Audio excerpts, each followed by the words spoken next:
21 सितंबर को जब प्राणी संग्रहालय को दर्शकों के लिए दोबारा शुरू किया गया तो प्रबंधन का अनुमान था कि यहां दर्शकों की भीड़ उमड़ेगी, लोगों को नियंत्रित करने और रोकने की स्थिति बनेगी। लेकिन शुरुआती 1-2 दिनों में दर्शकों की संख्या थोड़ी ज्यादा रहने के बाद अब लगातार दर्शकों की संख्या कम होती जा रही है। एक सप्ताह में जू के टिकट काउंटर से कुल 7,500 टिकटों की ही बिक्री हुई है।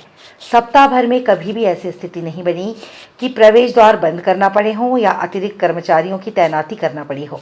प्राणी संग्रहालय के प्रभारी डॉक्टर उत्तम यादव इसे दर्शकों की जागरूकता का परिणाम बता रहे हैं। उनका कहना है कि पहले जू में आम दिनों में ही 4 से 5,000 लोग वन्य प्राणियों को निहारने पहुंचते थे, जबकि रविवार या छुट्टी के दिन यह आंकड़ा कई बार 15,000 से भी ज्यादा होता था। जू में आने वालों के लिए जहां टचलेस एंट्री की व्यवस्था की गई है, वहीं दर्शकों को कोविड-19 प्रोटोकॉल का पालन करने पर ही प्रवेश दिया जा रहा है। जू हाँ, अभी जो 1 हफ्ता हुआ है और 1 हफ्ता में निश्चित रूप से कोविड के कारण थोड़ा सा लोगों में एक अवेयरनेस है कि ज़्यादा भीड़ नहीं हो रही है और ज़्यादा भीड़ नहीं होने के कारण जो पब्लिक का फ्लो कभी 3,500-4 हज़ार लोग पर डे का था, वो अब सिमट के मात्र 1,000-1,200 पर डे के आसपास रह गया है।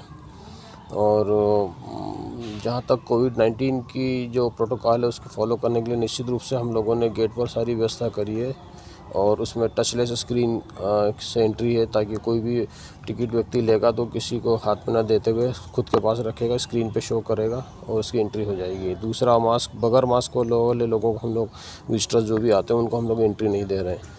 और जो भी किसी भी मास्क अगर कहीं जू में प्रीमाइसेस में अगर कहीं गुम हो जाता है या कहीं गिर जाता है और यूज़ करने लायक नहीं रहता तो इसकी व्यवस्था भी हम लोगों ने मेन गेट पे कर रखी है। वहाँ से हम लोग निःशुल्क उनको प्रोवाइड करते हैं और लोग अलग अलग स्थानों पर हम लोगों ने कुछ साइनेजेस वगैरह भी लगा रखे हैं लोगों को अवेयर करने के लिए, ताकि जालियों से दूर रहे, रेलिंग को न छुए, इधर उधर थूके नहीं। तो ये सब सारी व्यवस्था हम लोगों ने कर रखी है जिसके तहत कोविड के प्रकोप से बचा जा सके और लोग भी सुरक्षित रहे, दूसरों को भी सुरक्षित रख सके। हालांकि जू में प्रवेश करने के बाद दर्शकों द्वारा लापरवाही बरतने के मामले भी सामने आ रहे हैं, जिस पर जू प्रभारी का कहना है कि लापरवाही करने वालों को प्रबंधन समझाइश दे रहा है। वहीं सख्ती दिखाते हुए स्पॉट फाइन की कार्यवाही पर भी विचार किया जा रहा है कि अगर कोई भी व्यक्ति इस तरह से दिखेगा तो पहली बात हम लोग उनको अवेयर करते हैं और उनको बताते हैं, समझाते हैं कि क्यों मास्क लगाना ज़रूरी है, कितना ज़रूरी उनके लिए भी और कितना ज़रूरी दूसरों के लिए भी है।